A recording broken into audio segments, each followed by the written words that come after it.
IGNOU RC Lucknow के स्वयं Prabha channel पर आज बीपीएससी 134 के पाठ्यक्रम का कोड के अंतर्गत इकाई 3 वैश्विक व्यवस्था का विकास, जो कि विश्व युद्ध द्वितीय तक का अध्ययन क्षेत्र कवर करता है, का अध्ययन किया जाएगा।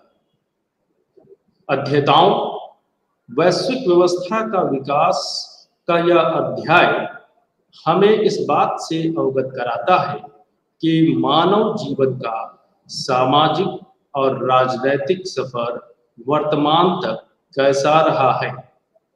यदि मानव जीवन को देखा जाए तो उसका प्रारंभ आदिम खानाबदोश जीवन से प्रारंभ होता है। आदिम खानाबदोश जीवन, जिसे हम आदिवासियों के नाम से जानते हैं, से कृषक व्यवस्था में प्रवेश करता है मानव जीवन। जब कृषक व्यवस्था अपने उन्नति पर होती है तो प्राचीन सभ्यताओं का विकास प्रारंभ होता है। प्राचीन सभ्यताओं का विकास एवं विनाश भी इस अध्याय का मूल विषय है। इसके पश्चात हम इस अध्याय में राजनैतिक जीवन में धर्म और अंधविश्वास का अंधानुकरण भी देखेंगे कि किस प्रकार राजनैतिक सत्ता एवं धार्मिक सत्ताधीशों की आपसी उठापटक या खींचतान में एक अंधकार युग उपजता है। आखिर अंधकार युग की भी समाप्ति होती है और पुनः यूरोपीय सभ्यता का विकास होता है। यह यूरोपीय सभ्यता, जो बुद्धिवाद पर आधारित है और वैज्ञानिक दृष्टिकोण रखती है, का विकास होता है। इस यूरोपीय सभ्यता के साथ वैज्ञानिक सोच, औद्योगिक क्रांति, संचार क्रांति भी आती है। इन क्रांतियों से एक औद्योगिकवाद का स्वरूप उपजता है। फलस्वरूप औद्योगिकवाद के विस्तार के कारण वह यूरोपीय नगर राज्य, यूरोपीय देश साम्राज्यवाद का प्रसार करते हैं और उपनिवेशवाद की स्थापना करते हैं।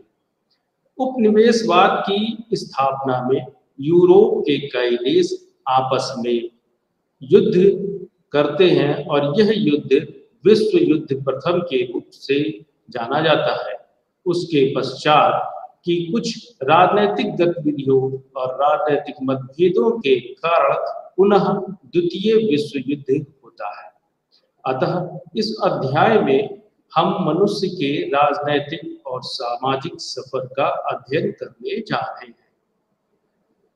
अब हम आते हैं खानाबदोश जीवन या आदिम जीवन से निकलकर शहरी जीवन की सभ्यता की ओर, अर्थात कि कब मनुष्य शहरी जीवन में प्रवेश करता है। अगर इतिहास का अध्ययन किया जाए तो यह ज्ञात होता है कि शहरी जीवन की सभ्यता का प्रथम ज्ञात उदाहरण मेसोपोटामिया की सभ्यता से जाना जाता है।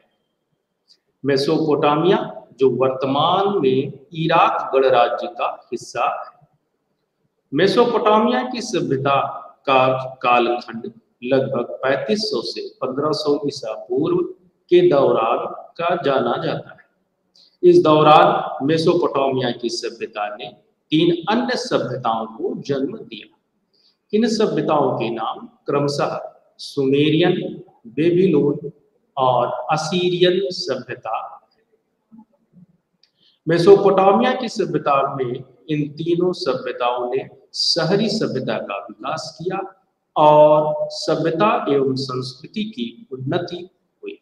इस दौरान सामाजिक, राजनैतिक, सांस्कृतिक एवं स्थापत्य कला के कई उदाहरण उपस्थित हुए। केवल मेसोपोटामिया की सभ्यता ही प्राचीन सभ्यताओं की विशेषता नहीं रही है। इसके साथ कई अन्य सभ्यताएं भी विकसित हुई हैं, जो विश्व के अनेक क्षेत्रों में रही। इन सभ्यताओं में नील नदी के किनारे मिस्र की सभ्यता भी उल्लेखनीय है। मिस्र की सभ्यता के साथ साथ चीन के तरफ चीनी सभ्यता जो 1600 ईस्वी पूर्व के समय सांग राजवंश द्वारा स्थापित की गई, वह भी एक महत्वपूर्ण सभ्यता के रूप में जानी जाती है। अगर हम दक्षिण एशिया की तरफ देखें तो दक्षिण एशिया की एक सबसे प्रसिद्ध सभ्यता सिंधु नदी घाटी सभ्यता के रूप में जानी जाती है। सिंधु नदी घाटी जो सन 2600 से सन 1900 ईसा पूर्व के समय की कालावधि के रूप में जाना जाता है। दक्षिण एशिया में सिंधु नदी घाटी की सभ्यता का विस्तार यदि देखा जाए तो वर्तमान अफगानिस्तान से लेकर उत्तर प्रदेश के मेरठ जिले तक और गुजरात के लोथल स्थान तक इसका प्रसार कर रहा है। सिंधु नदी घाटी सभ्यता में मोहनजोदड़ो सभ्यता और हड़प्पा की सभ्यता विशेषतः प्रसिद्ध।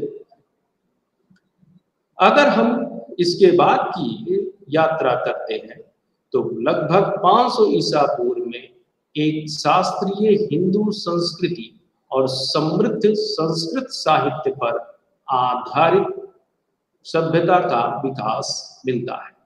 यह संस्कृत साहित्य का स्वर्ण युग कहलाता है जो अफगानिस्तान से वर्तमान बांग्लादेश तक फैली हुई। इस सभ्यता में हिंदू सभ्यता से जुड़े हुए तमाम राजा महाराजा एवं अन्य सामाजिक, सांस्कृतिक, राजनैतिक और आर्थिक तरक्की या प्रगति को हम देखते हैं। खास करके स्थापत्य कला के आधार पर भी इस युग का अपना विशेष महत्व है। इसकी संस्कृति, इसकी साहित्य से ये बहुत ही उन्नत सभ्यता रही है। लगभग 1000 ईसा पूर्व भूमध्य सागर क्षेत्र में प्राचीन ग्रीस और प्राचीन रोम की सभ्यता भी एक महान सभ्यता के रूप में स्वीकार की जाती है या जानी जाती है।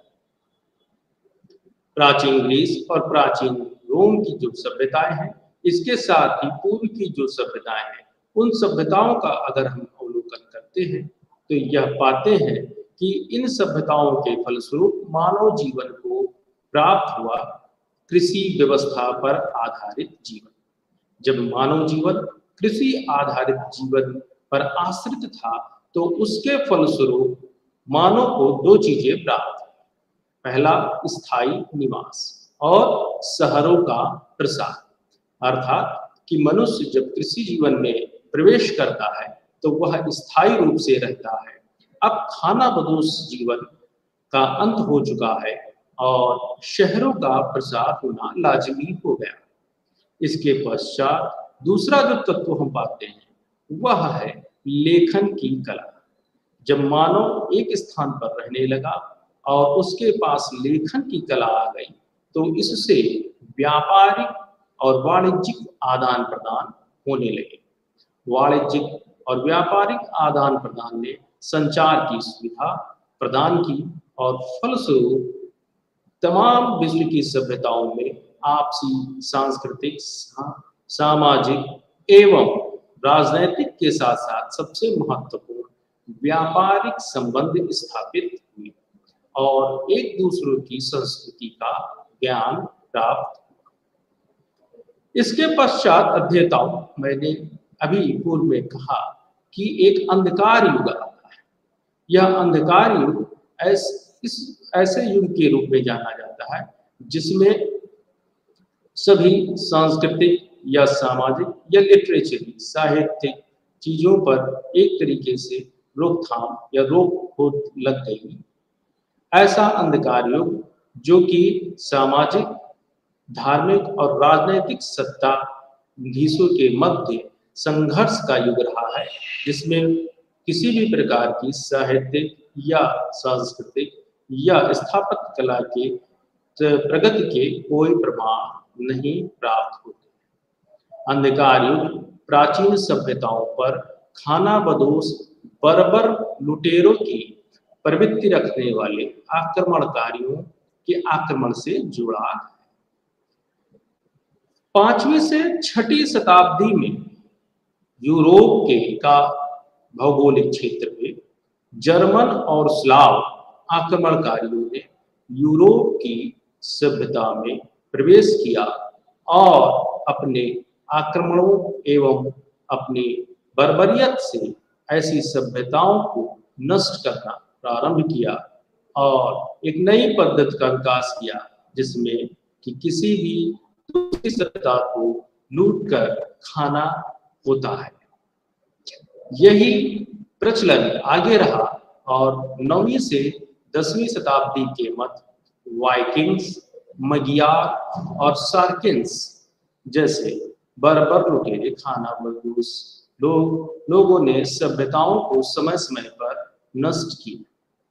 1204 से 1400 के मध्य मंगोलों के आक्रमण एक सर्वाधिक बर्बर लुटेरे आक्रमणों के रूप में जाने जाते हैं जिन्होंने विश्व के कई सभ्यताओं को छिन्न भिन्न कर दिया। इन्होंने विश्व इतिहास पर गहरा प्रभाव छोड़ा और एशिया के राजनीतिक संगठन और यूरोप के बड़े हिस्से को बदल दिया। किंतु इन्हें केवल बर्बर और लुटेरों का इतिहास कहना ही न्यायोचित नहीं होगा, क्योंकि ऐसा माना जाता है कि कभी कभी कोई कार्य करने के प्रभाव के फलस्वरूप कुछ अन्य विशेषताएं प्राप्त होती हैं। अतः इन बर्बर लुटेरों के आक्रमणों ने एक तरफ लूट तो रखी और सभ्यताओं को नष्ट किया, किंतु इन्होंने बहुत से ऐसे मार्गों को खोजा जिन मार्गों की वजह से इन सभ्यताओं को के मध्य आपस में संपर्क की सुविधा प्राप्त हुई, जिससे आगे चलकर भविष्य का एक वैश्विक व्यवस्था का या वैश्विक विश्व के के व्यापारिक मार्गों को खुलने का अवसर प्राप्त हुआ। इसके बाद यदि हम आगे देखते हैं तो खाना बदोश जीवन के बाद कृषक व्यवस्था, फिर शहरी सभ्यता और उसके पश्चात जब अंधकार युग होता है और अंधकार युग का समापन होता है तो अंधकार युग के समापन के पश्चात पश्चिम का उदय अर्थात यूरोप आधारित सभ्यता का उदय होता है। अर्थात मनुष्य के सामाजिक राजनीतिक जीवन के इतिहास में यूरोप की वर्तमान यूरोप की आधारित सभ्यता एक ऐसी सभ्यता के रूप में जानी जाती है जिसने अंधकार युग को समाप्त किया और मानव जीवन को एक अग्रिम यात्रा की ओर ले चला। लगभग 1500 ईस्वी में यूरोप पश्चिमीकरण और आधुनिकीकरण की सभ्यता के केंद्र के रूप में जाना जाने लगा। अर्थात यहाँ एक ऐसी सभ्यता विकसित हुई, ऐसी संस्कृति विकसित हुई जिसने उसे पश्चिमीकरण या आधुनिकीकरण के संज्ञा से अवगत कराया। यूरोपीय सभ्यता के पश्चिमीकरण या आधुनिकीकरण से प्रभावित होकर गैर पश्चिम समाज ने भी राजनैतिक, आर्थिक, सांस्कृतिक, सामाजिक क्षेत्रों में विकास के लिए यूरोपीय सभ्यताओं के देशों की नकल की। 15 से 17वीं शताब्दी के मध्य पुर्तगाल, स्पेन, फ्रेंच, ब्रिटिश, डच ने भारत और सुदूर पूर्व की खोज की। इन यूरोपीय सभ्यताओं के एशियाई और लैटिन अमेरिका की खोज के पीछे मंतव्य था अपने व्यापार और वाणिज्य को बढ़ाना, क्योंकि ऐसे समय पर यूरोप में सामंतवादी व्यवस्था या संस्कृति अपने अधोगति की ओर उन्मुख थी और व्यापार और वाणिज्य जैसी एक नवीन संस्कृति का उदय प्रबल था। अतः व्यापारियों एवं वाणिज्यकारों ने अपने देश की सीमा से बाहर निकलकर नए बाजार और नए क्षेत्र की तलाश करना चाहा और उस तलाश के जुनून में भारत और लैटिन अमेरिकी देशों की खोज की गई। इन देशों की खोज के पीछे जो मंतव्य था वह पूर्णतः व्यापारिक था, और इस व्यापारिक मंतव्य के चलते पूर्व यूरोपीय देशों ने मसालों, चाय, चीनी, तंबाकू और दासों का व्यापार करना शुरू किया। राजनीतिक जीवन में पश्चिम के उदय ने भारी बदलाव किए, अर्थात कहा जा सकता है यह सिद्ध है कि यूरोपीय सभ्यता लोकतांत्रिक जीवन की प्रारंभ की सभ्यता रही है। हालांकि इसके बहुत से उदाहरण भारतीय सभ्यता में भी पाए जाते हैं, किंतु वर्तमान में राजनैतिक जीवन में या राजनैतिक सिद्धांतों में जो भी उदाहरण लिए गए हैं या जो भी प्रभाव प्राप्त किए गए हैं वह यूरोपीय देशों के उदाहरणों से मिलती है। जैसे ब्रिटेन के लोकतांत्रिक और संसद के की उदाहरण से हम उसे भारत में भी स्वीकार करते। पश्चिम के उदय यूरोपीय सभ्यता की इस राजनीतिक यात्रा में एक सबसे महत्वपूर्ण संधि वेस्टफेलिया की संधि के रूप में जाना जाता है। यह सन 1648 में की वेस्टफेलिया की संधि सन 1648 में हुई, और इस संधि के फलस्वरूप मजबूत केंद्रीय सरकारों के साथ स्वतंत्र और संप्रभु राज्य बनाए गए। बहुत ही ध्यान देने योग्य बात है कि वेस्टफेलिया की संधि में स्वतंत्र और संप्रभु राज्यों का निर्माण किया, अर्थात कि राजनीतिक जीवन में संप्रभु राज्य और संप्रभुता की अवधारणा आ चुकी थी। कृषि व्यवस्था की चरम अवस्था के कारण यूरोपीय राज्यों में या यूरोपीय संप्रभु राज्यों में सामंतवाद टूटने लगा। सामंतवाद टूटने का कारण यह भी था कि अब यह नगर या राज्य या देश अपनी कृषि व्यवस्था पर आधारित नहीं थे, क्योंकि उद्योग और औद्योगिकवाद आ चुका था और वहां के व्यापारी और वाणिज्यकारों के लिए अब उनके देश के बाजार छोटे होने लगे थे, अतः उन्हें अपने बाजार का प्रसार करना था। इस कारण सामंतवादी व्यवस्था उसमें एक अवरोध उत्पन्न हो रही थी, और वह सामंतवादी व्यवस्था के विरोध स्वरूप हम पाते हैं कि यूरोपीय सभ्यताओं में व्यापारिक और व्यावसायिक वाद का शुरुआत होती है। इसके पश्चात यूरोपीय सभ्यता में बाजार और पूंजीवादी समाज का आगमन होता है। जब यूरोपीय राज्यों में या यूरोपीय देशों में पूंजीवाद एक सामाजिक व्यवस्था के रूप में स्थापित होने लगता है, तो सामाजिक और आर्थिक बदलाव होते हैं। आर्थिक बदलावों में व्यापार और वाणिज्य एवं लाभ की हित पे काम करना, जबकि सामाजिक व्यवस्था में दो वर्गों का उदय हो जाना, अर्थात एक तरफ पूंजीपति और एक तरफ श्रमिक वर्ग, जैसा कि मार्क्स की थ्योरी में बताया जाता है।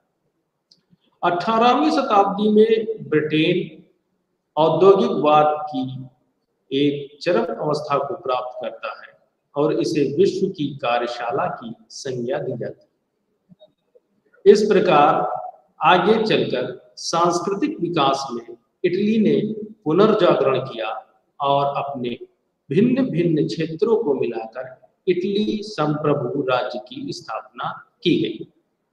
यूरोपीय बुद्धिजीवियों के तर्क और वैज्ञानिक चिंतन ने तकनीक आधारित उन्नति और वैज्ञानिक सभ्यता का विकास।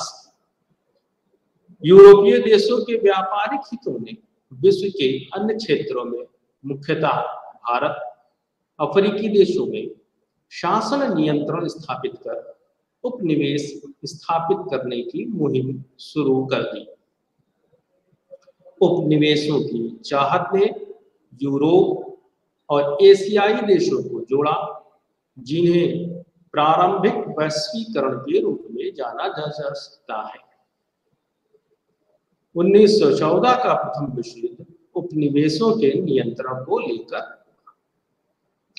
अर्थात प्रथम विश्व युद्ध तक की हम यदि सामाजिक, राजनीतिक और ऐतिहासिक यात्रा को देखते हैं तो यह पाते हैं कि खाना बदोश जीवन से कृषक व्यवस्था से लेकर पश्चिमी यूरोपीय सभ्यता का विकास हुआ।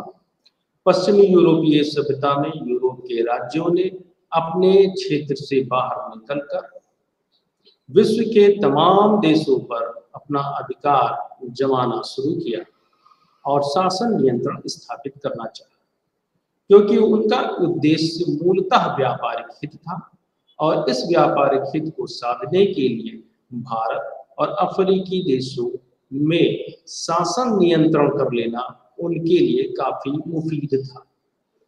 और इस स्थिति को हम उपनिवेश के नाम से जानते हैं, अर्थात कॉलोनी। अर्थात कहने का कि यूरोपीय राज्यों, खासकर ब्रिटेन ने, फ्रांस, स्पेन और पुर्तगाल ने अपने कॉलोनी का विस्तार किया और दुनिया के इन तमाम देशों पर कब्जा करके उसे अपनी कॉलोनी या अपना उपनिवेश बना लिया। यह उपनिवेश जो आगे चलकर उनके लिए कच्चा माल का स्रोत क्षेत्र रहे हैं। अब हम आते हैं प्रथम विश्व युद्ध की।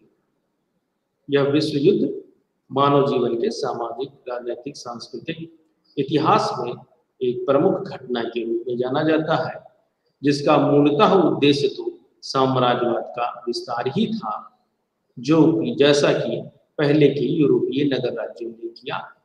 किंतु यह विश्व युद्ध यूरोप के राज्यों में जो नवोदित राज्य थे उनकी शक्ति प्राप्त करने की लालसा और विश्व बाजार में अपना स्थान बनाने का भी एक बनाने का भी एक क्षेत्र रहा है।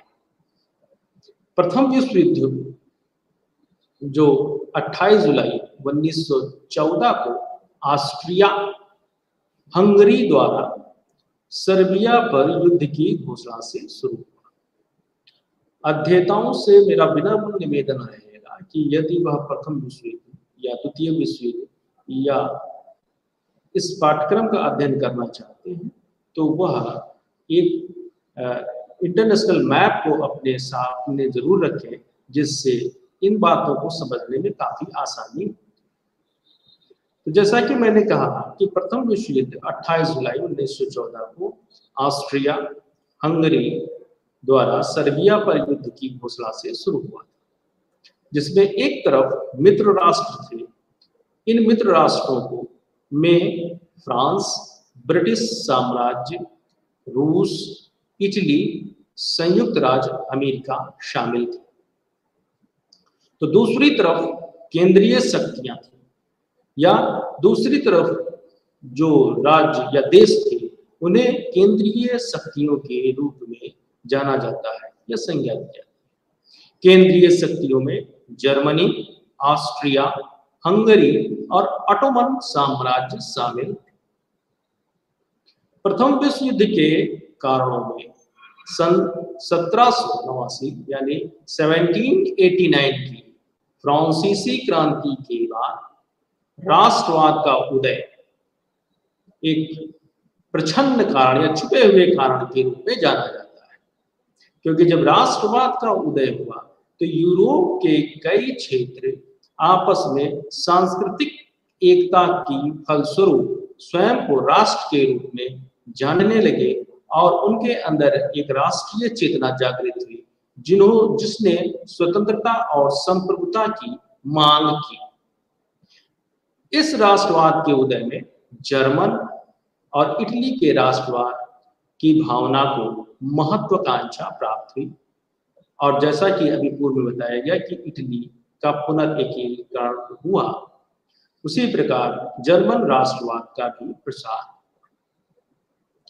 अन्य कारणों में आर्थिक साम्राज्यवाद की लालसा में उपनिवेशों की चाहत थी, अर्थात जब यूरोप के अन्य राज्य जैसे ब्रिटेन, फ्रांस, स्पेन और डेनमार्क अपने अपने उपनिवेश दुनिया में स्थापित कर रहे थे और अपने उपनिवेशों के कच्चे माल का उपयोग करके अपने देश की आर्थिक प्रगति को बढ़ा रहे थे, ऐसी स्थिति में यूरोप के ये नवीन संप्रभु राज्य भी उस दौड़ में शामिल हुए और इन्होंने भी अपने आर्थिक उन्नति के लिए साम्राज्यवाद की ओर कदम बढ़ाया, जिसमें उपनिवेशों की चाहत ने आखिरकार प्रथम विश्व युद्ध की एक भूमिका तैयार कर दी। गुप्त संधियां, जो अन्य कारणों में गुप्त संधियां थी, यानी ये गुप्त संधियां यूरोप के देशों के मध्य हो रही थी, जिसने यूरोपीय शक्तियों को दो शिविरों में बांट दिया, जिसे हम आगे चलकर द्विध्रुवीय व्यवस्था या शक्ति संतुलन के अध्याय में बताएंगे। हथियारों की दौड़ तथा सैनिक शक्तियों में वृद्धि भी प्रथम विश्व युद्ध का कारण थी। हथियारों की दौड़ में जर्मनी, रूस, ऑस्ट्रिया हंगरी तथा जापान की सैन्य ताकत में वृद्धि का होना जाना जाता है। इसी के साथ समुद्र पर ब्रिटेन तथा जर्मन नौसेना के मध्य वर्चस्व की लड़ाई भी प्रथम विश्व युद्ध का एक कारण रही। प्रभावशाली अंतरराष्ट्रीय संगठन की अनुपस्थिति रही, अर्थात कोई ऐसी केंद्रीय सत्ता नहीं थी जो इन देशों के मध्य उपजे विवाद को सुलझा सके या युद्ध को रोक सके। प्रेस की नकारात्मक भूमिका भी एक कारण के रूप में जानी जाती है, अर्थात मीडिया और प्रेस ने कुछ ऐसे खबरें चलाई जिनसे कि तमाम देशों के लोगों के मध्य आपस में एक नकारात्मक द्वेष का भाव संचारित हुआ। नेताओं की व्यक्तिगत महत्वाकांक्षा ने प्रथम विश्व युद्ध को बजाय रोकने के उस आग में घी डालने का काम किया, जिसमें जर्मनी के कैसर विलियम और रूसी सम्राट जार और उनकी पत्नी के नाम उल्लेखनीय है। इनकी अपनी व्यक्तिगत महत्वाकांक्षा ने विश्व युद्ध को रोकने के बजाय उसको प्रारंभ करा दिया। इसके साथ ही ऑस्ट्रिया और सर्बिया के बीच प्रतिद्वंदिता, यह भी प्रथम विश्व युद्ध का कारण रही है। ऑस्ट्रिया के आर्क ड्यूक फ्रांज फर्डिनेंड और उनकी पत्नी की हत्या। इस हत्या के फलस्वरूप ऑस्ट्रिया ने सर्बिया के स्लाव चरमपंथियों पर आरोप लगाया और कहा कि स्लाव चरमपंथियों को दंड दिया जाए, जिसे सर्बिया ने बहुत हद तक स्वीकार भी कर लिया। किंतु अभी आपने देखा नेताओं की व्यक्तिगत महत्वाकांक्षा, जिसमें रूस के जार सम्राट और उनकी पत्नी का नाम है, उन्होंने सर्बिया को ऐसा न करने के लिए प्रोत्साहित किया। फलस्वरूप ऑस्ट्रिया और सर्बिया के मध्य एक देश की भावना प्रज्वलित हो गई। रूस ने सर्बिया को सहयोग दिया। जब रूस ने सर्बिया को सहयोग दिया तो जर्मनी ने रूस को ऐसा करने से मना किया, किंतु रूस के न मानने से जर्मनी ने सर्बिया पर आक्रमण कर दिया और उसके बाद रूस फ्रांस तथा बेल्जियम पर भी हमला कर दिया। जब फ्रांस और ब्रिटेन ने देखा कि जर्मनी काफी तेजी से यूरोप में अपना विस्तार कर रहा है, तो फ्रांस और ब्रिटेन ने रूस को सहायता दी, जिससे कि जर्मनी की यह प्रसारवादी नीति को रोका जा सके। इस तरह एक तरफ मित्र राष्ट्रों का गठजोड़ तैयार हो गया और दूसरी तरफ केंद्रीय शक्तियों का गठजोड़ प्रारंभ, और दुनिया दो खेमों में बट गई और यह दो खेमे प्रथम विश्व युद्ध के रूप में आपस में लड़ने लगे। जर्मनी की प्रारंभिक विजय के उन्माद में जर्मनी ने अमेरिकी जहाजों पर हमला कर दिया, क्योंकि उस दौरान अमेरिकी यानी संयुक्त राज्य अमेरिका प्रत्यक्ष रूप से विश्व युद्ध में शामिल नहीं था, किंतु वह अपने हथियारों का व्यापार करने का एक अवसर पाकर देशों को यानी कि मित्र राष्ट्रों को हथियार सप्लाई कर रहा था। ऐसे समय में जर्मनी ने अमेरिकी जहाजों पर हमला किया और फलस्वरूप अमेरिका का प्रवेश भी विश्व युद्ध में। जब प्रथम विश्व युद्ध का परिणाम प्राप्त होता है तो यह परिणाम जर्मनी के हार और आत्मसमर्पण के रूप में होता है। ध्यान देने योग्य की बात है कि जहां जर्मनी प्रारंभिक सफलता प्राप्त कर रहा था, वहां विश्व युद्ध की समाप्ति पर वह हार गया और बिना शर्त आत्मसमर्पण करने को तैयार हुआ। नवंबर 1980 में जर्मनी ने बिना शर्त आत्मसमर्पण किया और उस पर शांति संधि लागू की गई।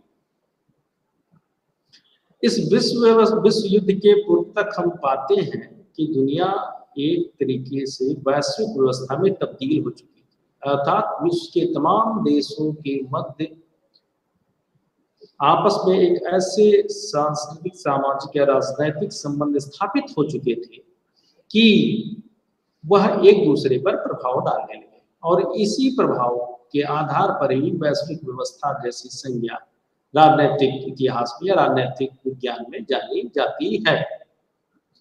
अब हम आते हैं कि शांति संधि। शांति संधि 1919 से 1920 के दौरान मित्र राष्ट्रों और केंद्रीय शक्तियों के बीच हुई। यह शांति संधि कोई एक शांति संधि के रूप में नहीं है, बल्कि कई संधियां हुई। उन सभी संधियों को कंपाइल करके या एकीकृत करके हम शांति संधि के रूप में जानते हैं। इन शांति संधियों में एक सबसे महत्वपूर्ण संधि है जिसे वर्सेल्स की संधि कहते हैं। वर्सेल्स की संधि जर्मनी पर लागू की गई या लगाई गई। यह संधि एक बहुत ही अपमानजनक संधि थी जो जर्मनी पर आरोपित की गई। इस संधि द्वारा जर्मनी ने अपने क्षेत्र का 15% तथा अपनी जनता का 10% खो दिया। अर्थात इस संधि द्वारा मित्र राष्ट्रों ने जर्मनी से उसके देश का 15% हिस्सा अपने देशों में मिला लिया और उस क्षेत्र में रहने वाली जर्मनी की लगभग 10% जनसंख्या भी दूसरे देशों में चली गई या रहने लगी। यह एक बहुत ही अपमानजनक संधि थी जिसमें आगे चलकर जर्मनी के लोग हतोत्साहित हो गए। जर्मनी पर युद्ध से हुए नुकसान की भरपाई के लिए क्षतिपूर्ति हेतु भारी जुर्माना लगाया गया। अर्थात मित्र राष्ट्रों ने जर्मनी से यह कहा कि यह जो युद्ध हुआ है, इस युद्ध में हमने जो खर्चा किया है या हमने जो हमारा जो नुकसान हुआ है, आप इसकी भरपाई करेंगे। अगला कि जर्मनी को नौसेना, वायुसेना, पनडुब्बी रखने की अनुमति नहीं दी गई।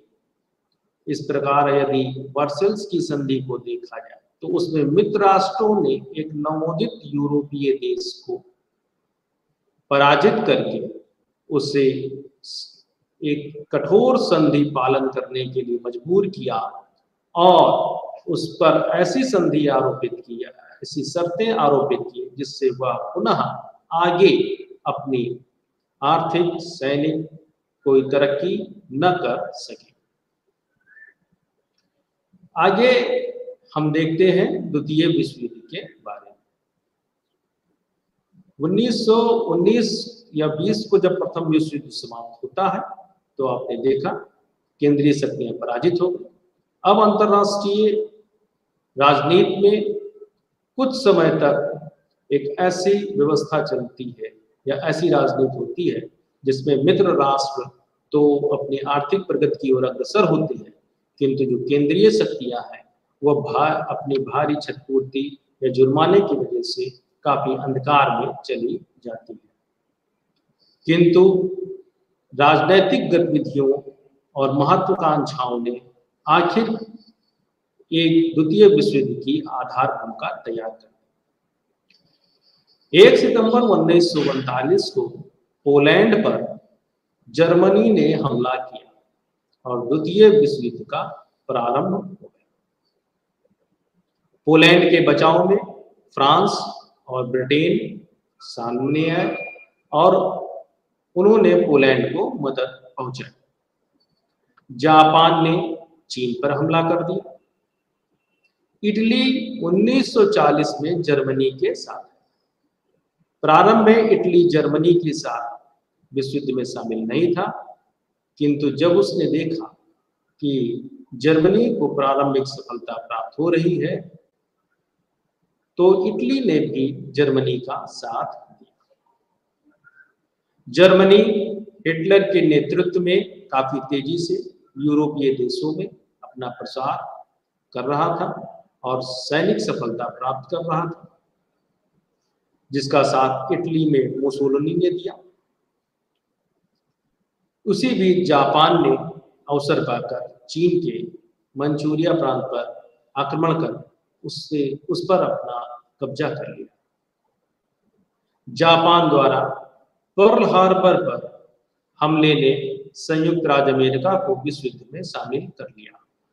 यहाँ पर पुनः ध्यान देने योग्य बात है कि संयुक्त राज्य अमेरिका इस बार भी विश्व युद्ध में शामिल तो नहीं हुआ था, किंतु उसकी व्यापारिक गतिविधियों ने पुनः इस बार जापान को मजबूर किया या जापान को प्रोत्साहित किया, जिससे जापान ने आखिरकार पर्ल हार्बर द्वीप पर खड़े हुए उनके जंगी जहाजों पर हमला किया। इस प्रकार संयुक्त राज्य अमेरिका भी द्वितीय विश्व युद्ध में शामिल हो गए। अगर देखा जाए तो द्वितीय विश्व युद्ध में 2 शिविर हो गए। एक शिविर या एक खेमा मित्र राष्ट्रों का था, जिसमें फ्रांस, ब्रिटेन, पोलैंड, रूस और अमेरिका थी, तो दूसरा खेमा धुरी राष्ट्रों का था, जिसमें जर्मनी, जापान, इटली शामिल थे। यह विश्व युद्ध इटली, जर्मनी और जापान के बिना शर्त आत्मसमर्पण के साथ समाप्त हुआ। इसका कारण यानी कि द्वितीय विश्व युद्ध क्यों हुए, इसके कारणों में अगर हम जाते हैं तो वर्सेल्स की अपमानजनक संधि इसका मुख्य कारण रही है। दूसरी, सामूहिक सुरक्षा व्यवस्था की असफलता, अर्थात राष्ट्र संघ जैसे संगठन की असफलता। यहाँ बताना बहुत ही महत्वपूर्ण होगा कि प्रथम विश्व युद्ध के बाद आदर्शवादी विचारकों ने यह पाया कि यह प्रथम विश्व युद्ध इस कारण हो रहा है कि कोई ऐसी केंद्रीय सत्ता शक्ति नहीं है जो इस प्रकार के युद्ध को रोकने में संभव हो सके, और ऐसे तनाव को निकालने का या विमर्श का कोई प्लेटफॉर्म नहीं। इसलिए राष्ट्र संघ का विचार अमेरिकी राष्ट्रपति विल्सन के दिमाग में आया और उन्होंने राष्ट्र संघ की वकालत की, जो कि मूर्त रूप में आया भी, किंतु राष्ट्र संघ और सामूहिक सुरक्षा की व्यवस्था की अवधारणा द्वितीय विश्व युद्ध को रोक पाने में असफल रही। साथ ही निशस्त्रीकरण की विफलता भी रही, अर्थात प्रथम विश्व युद्ध के पश्चात जो निशस्त्रीकरण की बात कही गई, अर्थात जिसमें अंतरराष्ट्रीय विद्वानों ने यह पाया कि यदि केवल अपनी सुरक्षा तक सैनिक हथियारों की सीमा को प्रतिबंधित कर दिया जाए या रखा जा सके तो बहुत से मामलों में युद्ध नहीं होते। किंतु जो मित्र राष्ट्र थे, जो विजयी राष्ट्र थे, उन्होंने यह केवल जर्मनी या पराजित राष्ट्रों पर आरोपित किया और उनको तो निशस्त्रीकरण कर दिया, किंतु स्वयं के निशस्त्रीकरण के अपने किए गए वायदों से वह उन्मुख हो गए और इस कारण यह शस्त्रीकरण की होड़ ने आखिरकार द्वितीय विश्व युद्ध की भूमिका तैयार कर दी। विश्व आर्थिक संकट से गुजर रहा था क्योंकि जर्मनी पर लगाया गया एक बहुत बड़ा क्षतिपूर्ति और मुआवजा जर्मनी में एक विशाल बेरोजगार वर्ग को तैयार कर रहा था। विशाल बेरोजगारी के कारण जर्मनी टूट सा चुका था, अतः उसके लोगों के अंदर महत्वाकांक्षा और आत्मविश्वास भरने के लिए हिटलर ने एक नाजीवादी तरीके से उनके अंदर एक जर्मन राष्ट्रवाद की भावना को प्रेरित किया। उसी समय अमेरिका द्वारा तमाम आर्थिक सहायता दिए जाने के कारण वहां भी एक बड़ा आर्थिक संकट तैयार हो चुका था। रोम, बर्लिन, टोक्यो धुरी संधि, जिसने कम्युनिस्ट विरोधी मोर्चा बनाया और साम्राज्यवाद का विस्तार करना चाहा, भी द्वितीय विश्व युद्ध के कारणों में से, अर्थात युद्ध को महिमा मंडित किया गया तथा चीन, ऑस्ट्रिया, चेकोस्लोवाकिया, अल्बानिया और पोलैंड जैसे देशों को पीड़ित किया गया। राष्ट्रीय अल्पसंख्यकों की समस्या भी एक महत्वपूर्ण समस्या थी। जैसा कि पूर्व में कहा गया कि जर्मनी ने अपना 10% करीब जनसंख्या खो दिया। यह जनसंख्या उन राष्ट्रों में अल्पसंख्यक के रूप में हो गई, जबकि जर्मनी में अल्पसंख्यक यहूदियों के रूप में रहे। अब इन अल्पसंख्यकों के, जो जर्मन अल्पसंख्यक थे, उनके अंदर हिटलर के द्वारा एक महत्वाकांक्षा और एक प्रभुत्व की भावना पैदा की गई और उन्हें अपनी मांग के लिए प्रेरित किया गया और इस तरीके की ऐसी समस्याओं ने एक ऐसा वातावरण तैयार किया जो द्वितीय विश्व युद्ध की ओर जाता है। सारांश में हम देखते हैं तो मेसोपोटामिया की शहरी सभ्यताओं से निकलकर डार्क एज पे आना, आक्रमणकारी और उपनिवेशकारी व्यवस्था से निकलकर साम्राज्यवाद तक वैश्विक व्यवस्था का विघटन एवं प्रथम द्वितीय विश्व युद्ध जैसे महत्वपूर्ण वैश्विक ऐतिहासिक घटनाएं मानव जीवन के ऐतिहासिक, सामाजिक, राजनीतिक सफर की ओर हमें ले चलती है। अध्येताओं, यहाँ पर यूनिट 1 समाप्त होता है और अब हम खंड 2 की ओर प्रवेश करते हैं, जिसमें 4 इकाइयां हैं, जो कि यथार्थवाद, सिस्टम सिद्धांत, निर्भरता सिद्धांत और रचनावाद की ओर हमें रचनावाद के बारे में बताते हैं। यह चारों सिद्धांत अंतरराष्ट्रीय संबंध के अध्ययन के दृष्टिकोण से संबंधित है, अर्थात कि किन दृष्टि से हम अंतरराष्ट्रीय राजनीतिक घटनाओं का अध्ययन करते हैं, जिसमें मुख्यतः यथार्थवाद है। यथार्थवाद की मूल मान्यता है कि राज्य अंतरराष्ट्रीय व्यवस्था में मुख्य कर्ता है, जिसके अर्थात इससे 3 अर्थ निकलते हैं। अंतरराष्ट्रीय राजनीति में संप्रभु राज्य और राज्यों के मध्य परस्पर संघर्ष होता है। राज्य संप्रभु करता है। प्रत्येक राज्य अपने हित और सुरक्षा के लिए शक्ति संचय करते हैं। अंतरराष्ट्रीय राजनीति अराजकता का क्षेत्र है, अर्थात केंद्रीय अधिकरण या विश्व सरकार की अनुपस्थिति के कारण अंतरराष्ट्रीय राजनीति में सभी राज्य असुरक्षा की भावना में रहते हैं। अगला देखा जाए तो संसाधनों पर नियंत्रण विश्व राजनीति में मूलभूत आवश्यकता है। अतः भौतिक संसाधनों पर नियंत्रण की प्रत्येक राज्य को इच्छा होती है, जिस कारण सभी राज्य शक्ति प्राप्त करना चाहते हैं और इसी का अध्ययन यथार्थवादी दृष्टिकोण के विद्वानों ने किया है। यथार्थवादियों का अध्ययन राज्यों और सत्ताधारी वर्गों के वास्तविक व्यवहार पर आधारित होता है। अतः यथार्थवादी अनुभवजन्य और वैज्ञानिक होने का दावा करते हैं। हम यदि यथार्थवाद को देखें तो उसे दो भागों में विभाजित किया गया है, एक तो शास्त्रीय यथार्थवाद और दूसरा नव यथार्थवाद। शास्त्रीय यथार्थवाद प्राचीन बौद्धिक परंपरा है। ग्रीस, रोम, भारत, चीन की प्राचीन कार्यों में इसके आधार प्राप्त होते हैं। विचारकों के मत में प्रथम यथार्थवादी कार्य या चिंतन ग्रीक दार्शनिक थ्यूसाइड्स के पुस्तक history of the Peloponnesian war से मिलता है, जिसमें थ्यूसाइड्स ने नैतिकता के संशयवाद का यथार्थ विश्लेषण किया है। अर्थात थ्यूसाइड्स कहते हैं कि जो सही है यानी जो राइट है वह शक्तिशाली का किया गया कार्य है।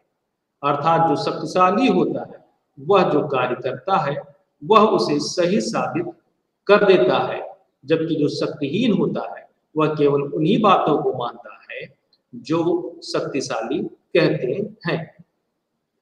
भारतीय विचारों में कौटिल्य यथार्थवादी विचारकों के रूप में जाने गए हैं, जिन्होंने शासक को शक्ति संतुलन की उपयोगिता से अवगत कराया है।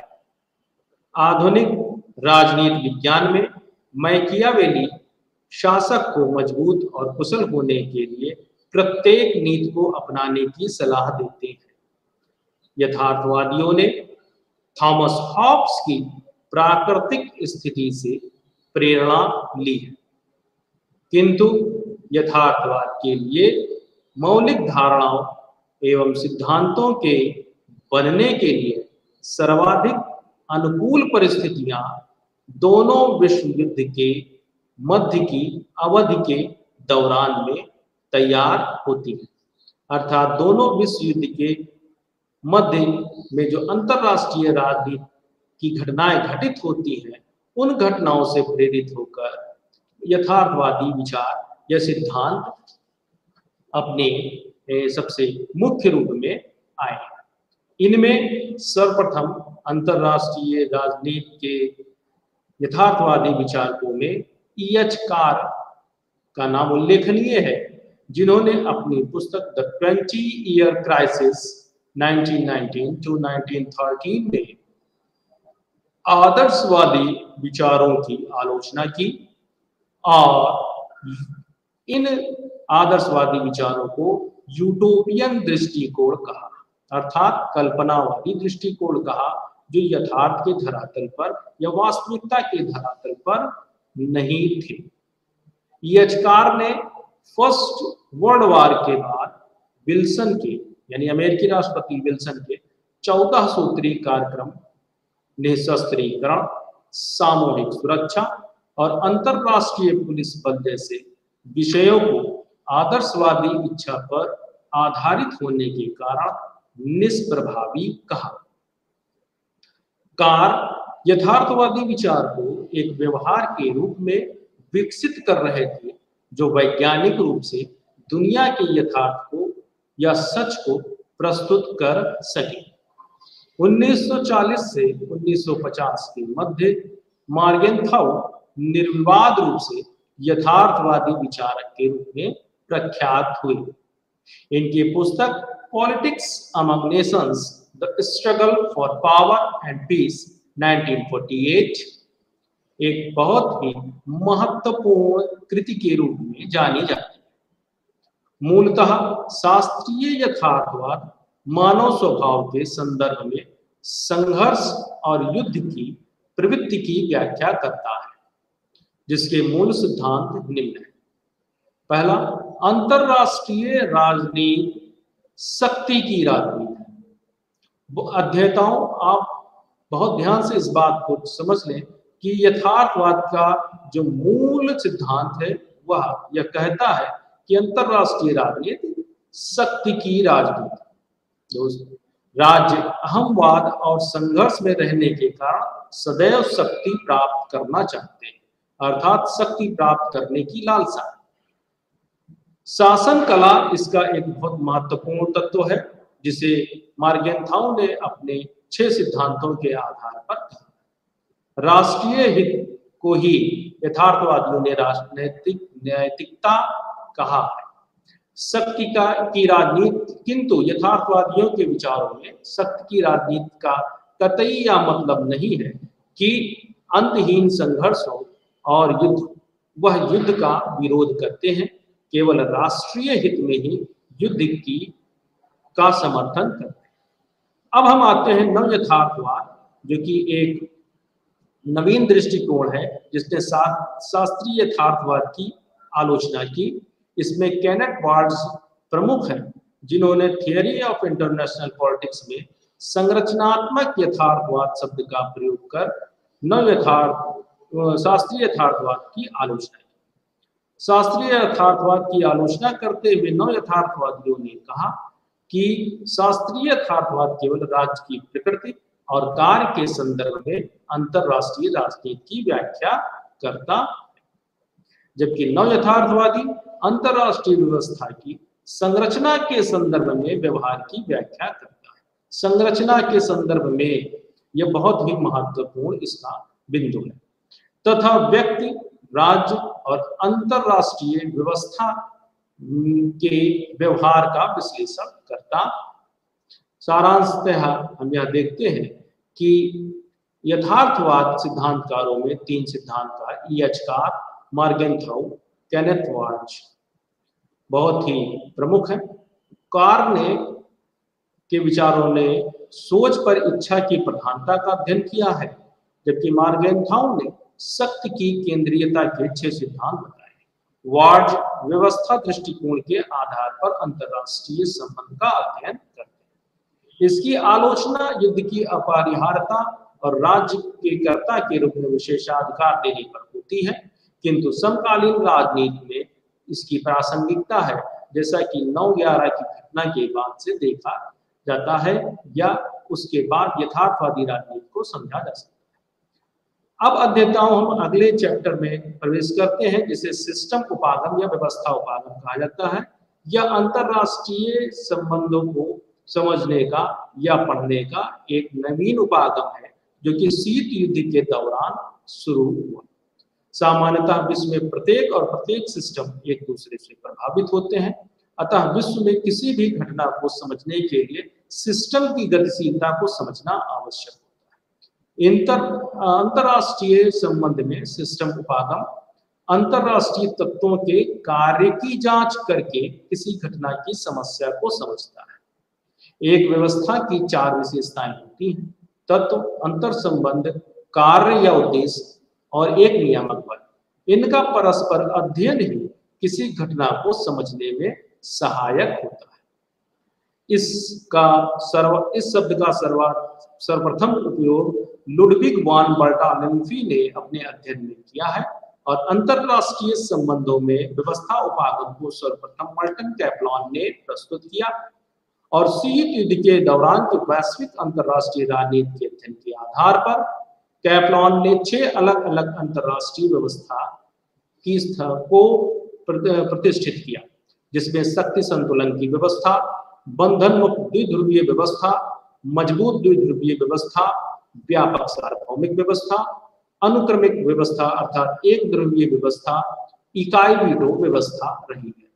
कैप्लान के अतिरिक्त केनेथ वार्ड्स तथा रॉबर्ट ए कोहेन और जोसेफ नाई भी अंतरराष्ट्रीय संबंध के अध्ययन में व्यवस्था उपागम का उपयोग करते हैं। इमैनुअल वॉलरस्टीन ने व्यवस्था उपागम को विश्व व्यवस्था उपागम के रूप में प्रतिष्ठित किया है। अध्येताओं इसके बाद हम 6th चैप्टर यानी निर्भरता सिद्धांत में प्रवेश करते हैं। निर्भरता सिद्धांत 1950 के दशक के दौरान लैटिन अमेरिका में निर्भरता के सामाजिक, आर्थिक और राजनीतिक विकास के आलोचना के रूप में उभरा है। डास सैंटोस निर्भरता सिद्धांत के प्रमुख समर्थकों में से एक थे। निर्भरता एक ऐसी स्थिति है जिसमें किसी देश की अर्थव्यवस्था दूसरे देश की अर्थव्यवस्था के विकास और विस्तार से प्रभावित रहती है। निर्भरता सिद्धांत के विद्वानों ने अलग अलग सिद्धांतों पर निर्भरता सिद्धांत की व्याख्या की। राउल प्रीविस द्वारा मध्यम संस्करण, आंद्रे गुंडर फ्रैंक द्वारा रेडिकल या मार्क्सवादी लेनिनवादी, इमैनुअल वॉलरस्टीन द्वारा विश्व सिस्टम सिद्धांत बताए गए हैं। राउल प्रीविस लैटिन अमेरिकी देशों के पिछड़ेपन के लिए विकसित देशों के साथ व्यापार की प्रतिकूल शर्तों को जिम्मेदार कहते हैं।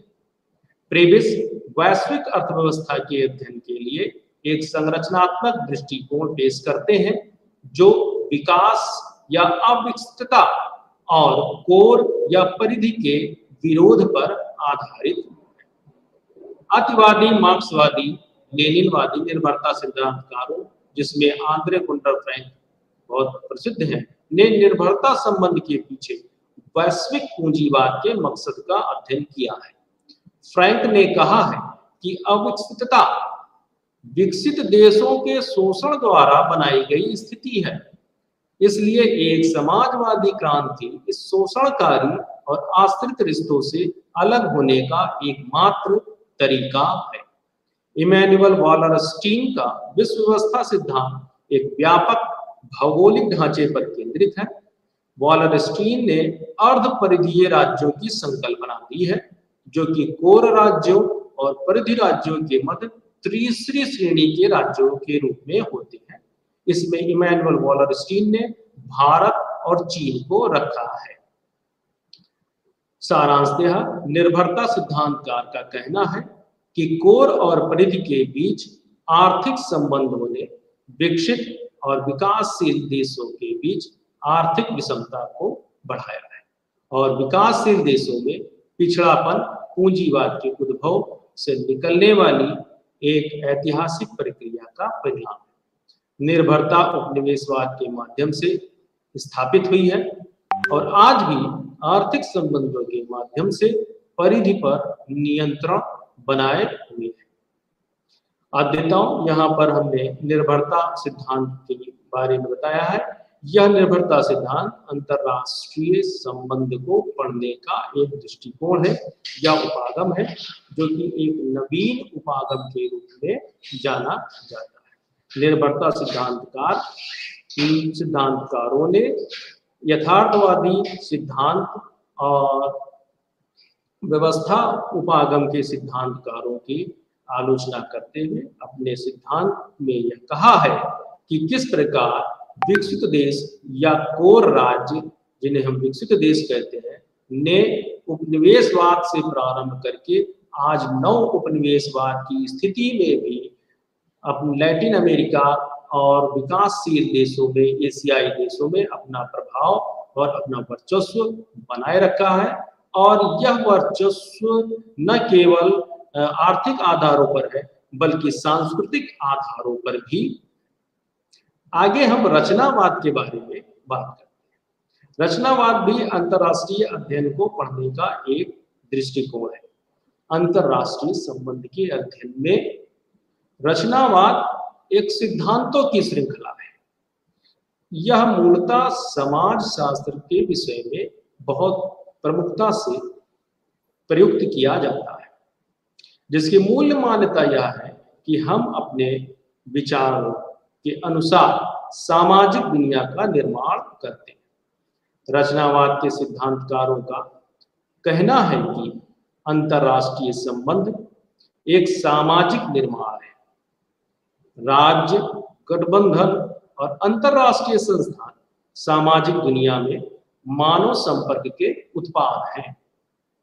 इनका निर्माण सामाजिक मूल्यों, पहचान, मान्यताओं, नियमों, भाषा आदि के साथ मानव क्रिया के माध्यम से किया जा रहा है। अंतरराष्ट्रीय संबंध के बहस में रचनावाद, नव यथार्थवाद और नव उदारवाद के बीच प्रतिक्रिया स्वरूप एक वैज्ञानिक और संश्लेषणात्मक आंदोलन के रूप में आया, जिसने यह कहा है कि अंतरराष्ट्रीय संबंध के अध्ययन में हमें सामाजिक मान्यताओं और अंतरराष्ट्रीय संगठन का अध्ययन करना चाहिए। अध्येताओं, आज के लिए बस इतना ही। आगे अन्य अगले अध्याय में बताया जाएगा।